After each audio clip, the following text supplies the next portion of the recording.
Now, I'm not going to get into a lot of politics today, and a lot of you are worried about that because you saw that I was the speaker and you came in here already nervous, saying to your wife, oh boy, we're in for it today. This guy is a Baptist minister and he's a politician on top of it. We'll be there all day. I bet we don't get out till 2 o'clock. I promise you'll be out by 1:45, okay? Now, I want to calm your fears. You know, because of this background that I have, and I admit it's a little unique, there are always people that are a little concerned about it. A lady asked me one time, said, are you one of those narrow-minded Baptists who think only Baptists are going to heaven? And I said, oh, no, ma'am, I'm more narrow than that because I don't think all the Baptists are going to make it.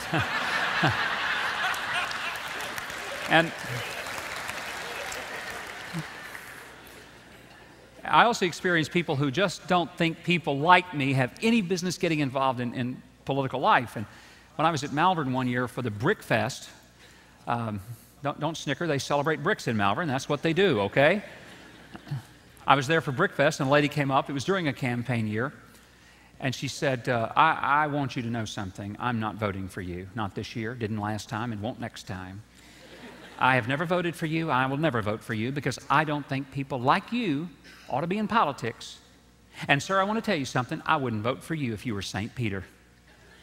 I said, lady, that's fine, because you know what? If I were St. Peter, you wouldn't even be in my district.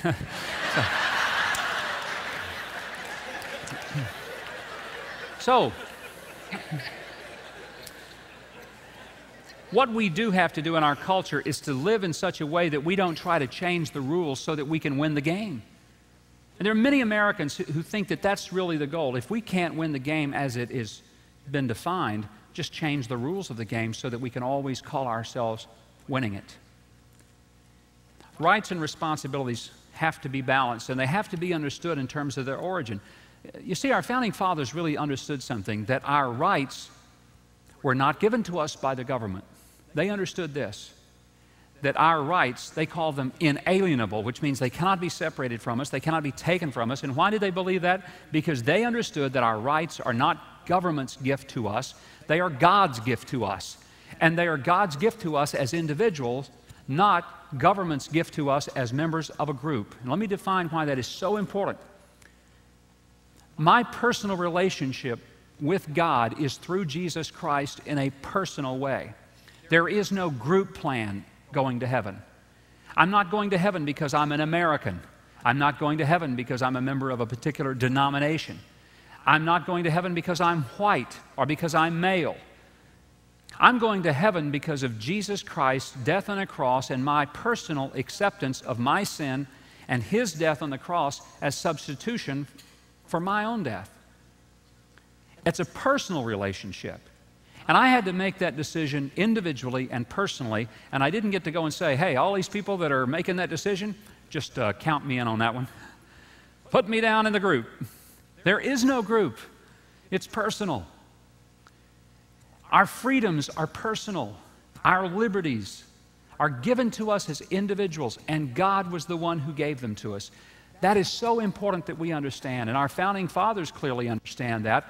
But if we live in a world in which now the definitions have been changed so that we think that actually our rights are only because we are members of certain groups, whether it's our belief in a certain ideology, or whether it's our sexual orientation, or whether it's our race, and therefore we define our rights by the group we're a part of, my friend, we have moved the boundary, and it is a very dangerous thing to do. We're empowered, not by the group we're a part of, but by the fact that God loves us as an individual. People in this country, in a very unique experiment of government, loan certain rights to the government in order that they might have protection from enemies foreign and domestic. But the essential purpose of government was to protect, not to provide. Remember what Abraham Lincoln said, that a government that can do everything for you is a government that can take everything from you. Some of you are saying, well, it's getting pretty darn close to that now. When I became governor, one of the things I had to get used to was the fact that most people thought that my primary job as governor was to get as many people jobs as I could. And one guy who had never supported me, in fact, had supported every opponent I ever had, came up to me and said, Governor, I wonder if you could get my boy a job. I wonder if you could get him on with the state. I thought it was interesting that he would even have the audacity to ask me, but I said, well, I don't know. What can your boy do?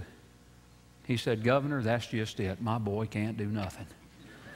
I said, man, bring him on. We won't even have to train him.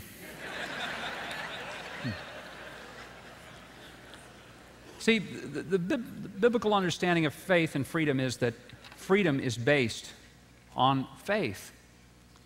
The whole notion of separation of church and state is a phrase that didn't even originate in documents until 14 years after the Bill of Rights was developed. It was in a letter that Thomas Jefferson wrote to the Danbury Baptist Association in Connecticut to essentially give them assurances that the federal government was not going to create a particular denomination as the official church of the land, and all others would be subservient to that. That was the whole point of that phrase.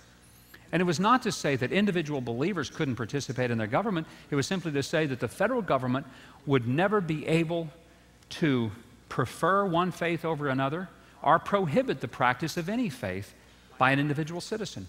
And the First Amendment was really pretty simple and still is, although a lot of people have wanted to make it something it's not. It just said, Congress shall pass no law that establishes one religion over another or that prohibits the free exercise that an individual wishes to have in his or her faith.